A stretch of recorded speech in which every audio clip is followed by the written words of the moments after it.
Teman-teman yang dirahmati Allah Subhanahu wa taala, saya yakin semua kita pernah ngerasa GR. Ada yang gak pernah kegeeran? Kalau saya dulu sering. Salah satu ciri orang yang masih sendiri itu adalah kegeeran. Karena kalau dia udah berdua gak mungkin kegeeran kan ya. Kegeeran itu kan karena belum ada yang pasti kan. Sehingga dia kayak mensugesti diri sendiri bahwa dia tuh diinginkan. Walaupun sebetulnya enggak. Ngerasa diistimewakan walaupun biasa aja. Dan kegeeran ini kadang-kadang jadi kayak hiburan juga ya. Sebelum kita tahu realitanya ya. Selama kita belum tahu yang benarnya apa, GR kayak gitu sering bikin kita terhibur. Oh iya ya dia mikirin saya, oh iya ya kayaknya dia pengen balikan. Tahu dari mana dia pengen balikan? Ini postingan saya di like gitu. Diperhatiin misalnya, ada 60 like gitu ya. Perhatiin satu-satu, dilihat, oh gak ada. Posting lagi, lihat lagi, gak ada. Posting lagi, sekali ada, wah tuh GR langsung tuh. Langsung fallback. Terus fallbacknya tuh request dulu tapi. Pas request lama, baru tahu realitasnya kemarin dia tuh bukan nge-like, salah tekan gitu. Dia pengen apa gitu, dikirain gak ada nge-tag siapa gitu kan. Tekan sekali, ketekan 2 kali, akhirnya jadi like. Dan dia gak terlalu perhatian yang kayak gitu-gituan, GR. Di sekolah dulu pernah GR juga, kadang-kadang kita masuk kelas IPS. Karena di MIPA kita gak lulus. Terus dia pas kita lihat list siapa aja yang masuk IPS, dia masuk juga. Wah kenapa ya dia pilih kelas IPS gitu kan ya. Jangan-jangan gara-gara ada saya, GR gitu.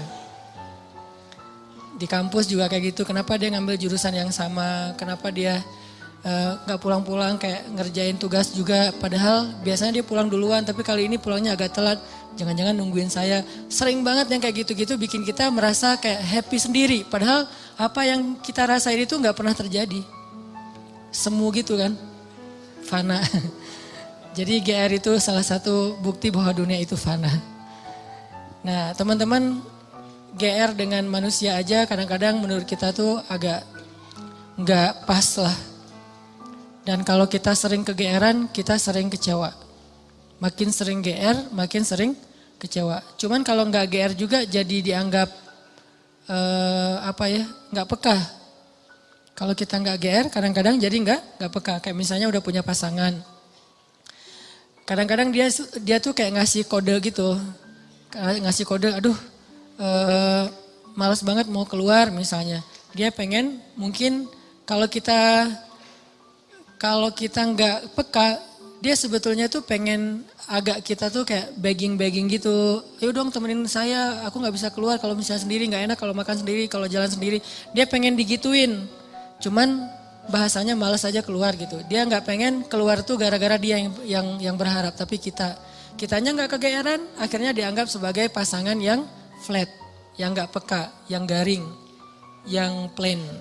Nah kadang-kadang GR butuh, tapi kalau porsinya kegedean malah jadi pemicu kekecewaan.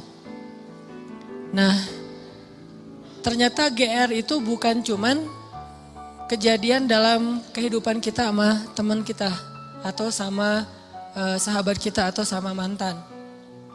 Kadang GR itu juga yang lebih parah berlaku antara kita dengan Allah.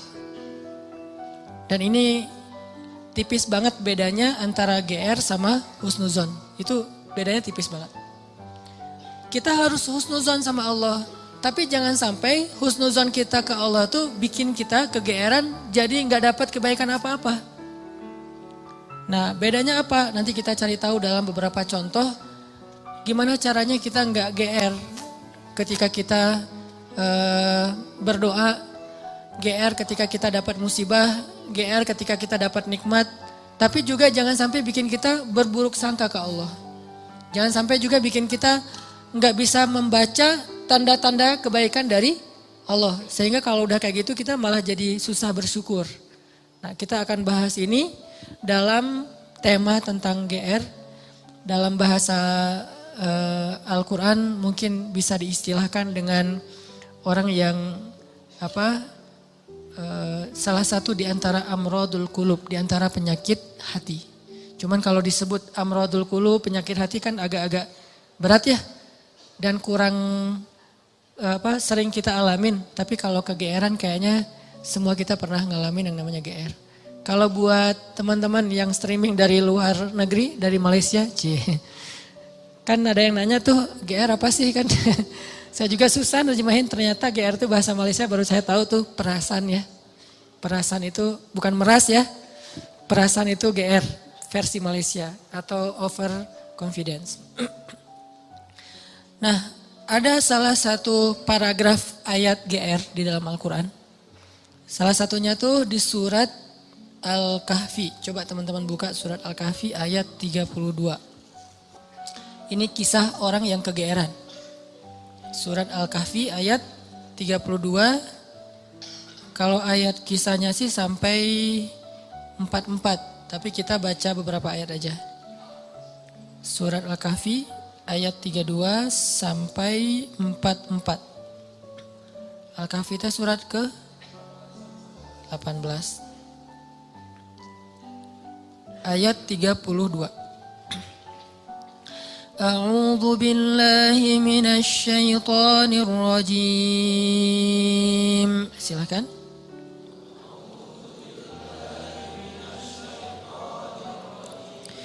Bismillahirrahmanirrahim.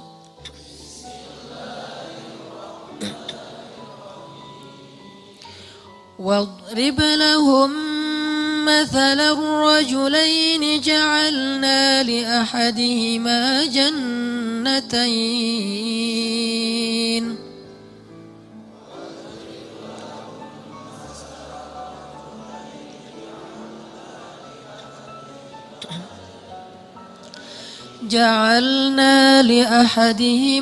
جنتين من أعناب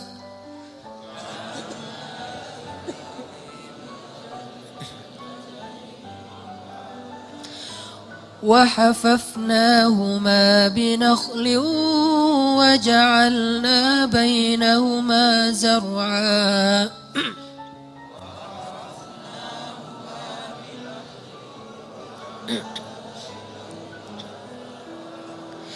كلتا الجنتين آتت أكلها ولم تظلم منه شيئا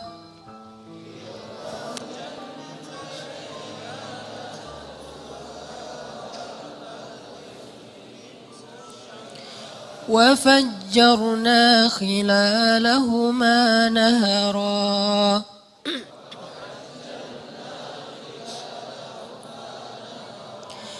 وكان له ثمر فقال لصاحبه وهو يحاوره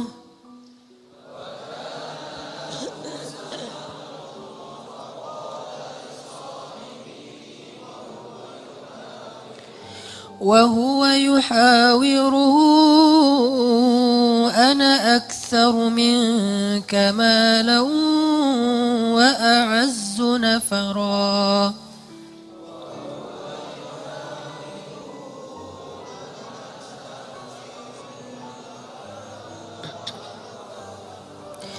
ودخل جنته وهو ظالم لنفسه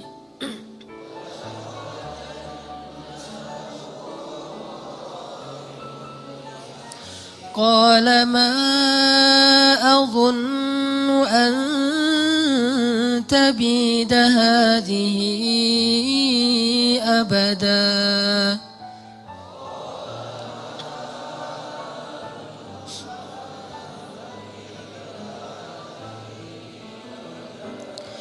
وما أظن الساعة قائمة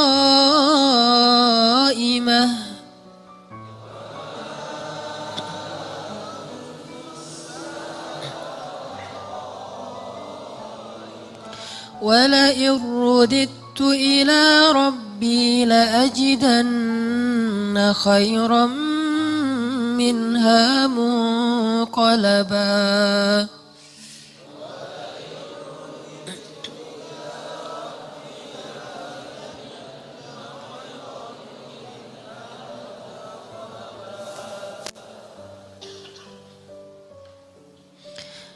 Dan sampaikanlah perumpamaan kepada mereka tentang kisah dua orang laki-laki Bani Israel. Yang seorang kafir, namun kami beri kepada dia 2 buah kebun anggur yang kami kelilingi kedua kebun itu dengan pohon-pohon kurma. Dan di antara kedua kebun itu kami buatkan ladang.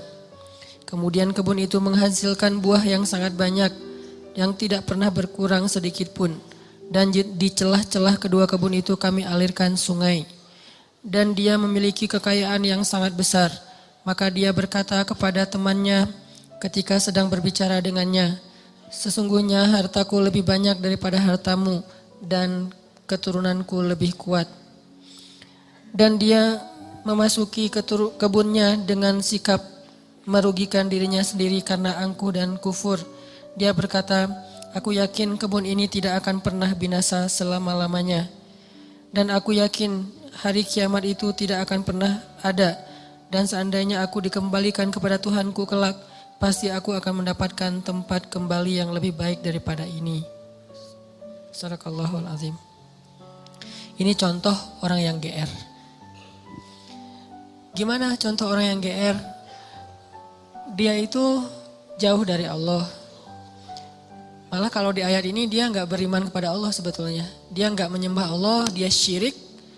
Tapi dia ngerasa diistimewakan oleh Allah.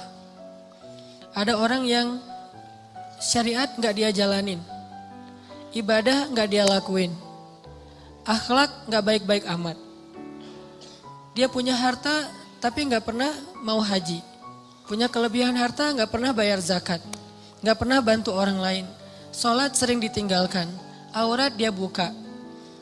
Tapi kehidupannya baik, secara finansial dia sukses, karirnya luar biasa, terus networkingnya luas, pokoknya hidupnya itu kayak nggak ada kekurangan apapun dalam urusan dunia.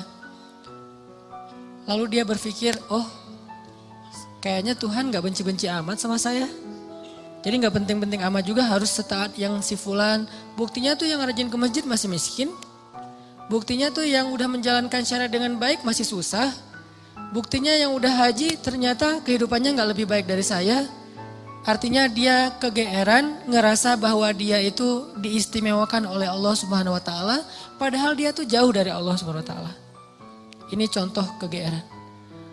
Atau dalam pekerjaan dia melakukan pekerjaan-pekerjaan yang sebetulnya dia tahu itu gak boleh. Hasilnya itu gak halal. Pekerjaan yang menzalimi orang lain, baik menzalimi secara sengaja ataupun memang sistemik. Dia sengaja ngezalimin orang kayak curang dalam timbangan gitu kan ya. Atau secara sistem memang jenis pekerjaannya itu menzalimi orang lain sehingga gak halal. Cuman dengan pekerjaan itu dia sukses gitu.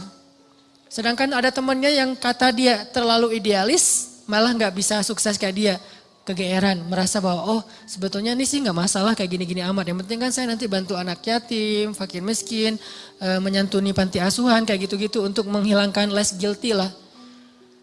Padahal dalam bahasa Al-Quran kadang-kadang Allah menyebut sanastadrijuhum min haitsu la ya'lamun.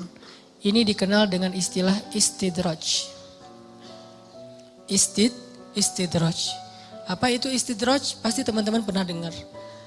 Istidraj itu Allah udah sampai ke tahap ngebiarin dia. Dan ini adalah paling bahaya dalam hidup seorang hamba. Ketika dia dicuekin sama Allah. Kalau Allah masih perhatian sama dia, ketika dia salah Allah tegur. Ketika dia salah Allah kasih kesempatan. Ketika dia salah Allah kasih ujian.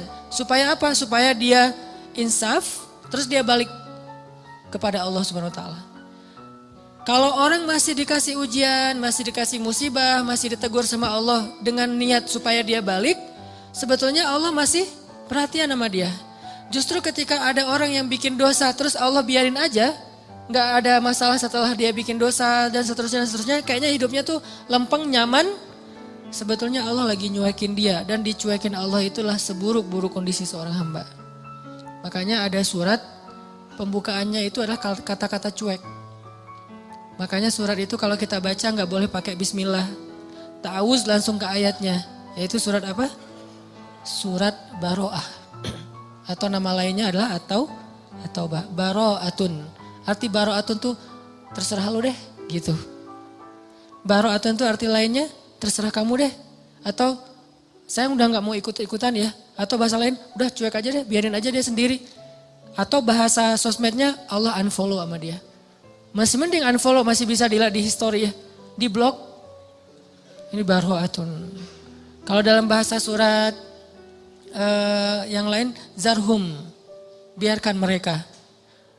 Yakhudu wa yal'abu, bersenang-senang, bermain-main. Ini paling bahaya. Dan orang dalam kondisi kayak gini kadang-kadang kegeeran. Cuman kita husnuzon ke Allah, Allah gak baro'ah sama kita. Jangan sampai ada kesan gini teman-teman. Kita dulu mungkin pernah mengalami masa-masa yang kelam gitu ya. Atau kalau bahasa ustadz mah, atau bahasa fikih jahiliyah. Pernah mengalami masa-masa jahiliyah, banyak dosa, jauh dari Allah, ninggalin sholat kayak gitu-gitu. Hampir semua dosa-dosa besar itu kita pernah ngelakuin. Pas udah hijrah kita ngomong gini, ada untungnya juga sih Ustadz, saya dulu pernah nakal. Kalau enggak saya jadi enggak kayak gini sekarang. Kalau enggak saya jadi enggak tahu kalau itu ternyata bahaya. Jadi dengan saya pernah nakal dulu, sekarang saya bisa ngedidik anak saya. Saya tahu anak saya kalau ada indikasi-indikasi mulai nakal nih saya tahu banget. Karena saya dulu pernah kayak gitu. Enggak ada untungnya teman-teman. Yang harus kita syukuri bukan kita pernah nakal. Yang harus kita syukuri kita pernah nakal tapi Allah masih kasih kita kesempatan. Itu yang kita syukuri, kesempatan tuh. Sampai akhirnya kita bisa berhijrah, Allah kasih hidayah, itu yang kita syukuri. Alam yajidaka yatiman fa'awa wa wajadaka dhallan dol. Kenapa dol itu kayak panjang bacanya? Karena sesat jauh gitu kan ya. Kita pernah tersesat jauh. Dan tersesat itu bukan hanya soal akidah, tersesat dalam masalah ketaatan, kita nggak taat kepada Allah, tersesat jauh, sibuk dengan dunia, kemudian kita foya-foya, jauh banget dari Allah. Wa wajadaka dhallan fahada, Allah tarik balik kepada kebaikan. Yang harus kita syukuri bukan dolnya, tapi fahadanya, hidayahnya. Karena kalau kita berpikir, untung juga saya dulu pernah nakal, ini bagian dari kita salah paham terhadap Allah. Jadi nggak ada baiknya kita pernah nakal, nggak ada baiknya kita pernah bandel, nggak ada baiknya kita pernah jahiliyah, pernah bikin dosa. Baiknya adalah alhamdulillah kita bisa taubat, bisa hijrah. Dan kalau kita dengar cerita orang-orang yang ngisahin masa lalunya, jangan takjub kepada dianya, tapi kita takjub kepada Allahnya. Ya Allah baik banget ya, dia udah sejauh itu Allah nggak ilfil sama dia. Dia udah sejahat itu Allah nggak ninggalin dia. Dia udah sezolim itu sama Allah, mencurangi hak-hak Allah. Allah nggak nutup pintu rahmat untuk dia. Allah itu maha baik. Jadi yang kita kagumin tuh Allah yang udah nyelamatin dia dari masa-masa yang sulit. Bukan justru dia, oh hebat ya lo bisa bikin dosa terus taubat, enggak. Bukan dia yang hebat, Allah yang hebat. Karena betapa banyak orang yang Allah biarkan baro'atun dan matinya dalam keadaan su'ul khatimah. Dan Allah pasti punya alasan yang kita gak mengerti. Yang jelas gak mungkin Allah menzalimi hambanya. Jadi teman-teman, ada orang ketika dikasih nikmat, ketika dikasih kemudahan, ketika dikasih kelapangan rezeki, kadang-kadang dia jadi merasa bahwa oh berarti tidak ada yang perlu diperbaiki dari kehidupan saya. Tidak ada yang perlu diperbaiki dari amal-amal saya. Gak ada yang perlu diperbaiki dari ibadah saya. Karena gak ada masalah dalam hidup saya. Seolah-olah dia baru mau memperbaiki diri kalau ada masalah. Bukankah jauh dari Allah itu masalah paling besar? Musibah paling besar dalam hidup kita itu kalau kita jauh dari Allah. Harusnya kita telat salat subuh juga, itu udah sedih tuh. Bukan hari ini telat salat subuh atau enggak salat subuh sampai dijamak dengan duha. Tapi hari ini enggak ada masalah. Enggak ada kerugian, enggak ada musibah, enggak ada kecelakaan, enggak ada masalah dengan pasangan. Oh jadi aman nih hari ini gak ada masalah apa-apa. Bukankah masalah terbesar itu bukanlah, masalah terbesar kita itu bukan didiemin sama pasangan. Walaupun buat saya itu berat banget. Istri itu kalau udah diem buat saya tuh musibah dunia nih. Diajak ngapa-ngapain sama teman, enggak dah kalau istri saya masih diem. Jadi saya bujuk-bujuk, cium tangan apa, nggak usah dibahas. Pokoknya gimana biar dia mau senyum dong senyum, paksa-paksain senyum, akhirnya dia senyum, alhamdulillah. Tapi sebelum saya maksain dia senyum atau bujuk-bujuk kayak gitu, saya ngelobi langit dulu, langsung wudhu, salat hajat, ya Allah engkau yang menggenggam hati istri saya, balikin dong hati dia ke saya. Pas selesai assalamualaikum, pas ke kiri udah ada dia sebelah sih. Drama banget sih. Nggak penting banget cerita kayak gitu. Yang jelas teman-teman, masalah terbesar kita bukan dicuekin oleh orang yang kita sayangin. Masalah terbesar kita bukan ada musibah atau kecelakaan di jalan. Masalah terbesar kita bukan nggak dapat proyek. Tender kita nggak goal gitu. Masalah terbesar kita bukan sakit. Masalah terbesar kita dalam hidup kita itu adalah ketika kita jauh dari Allah SWT.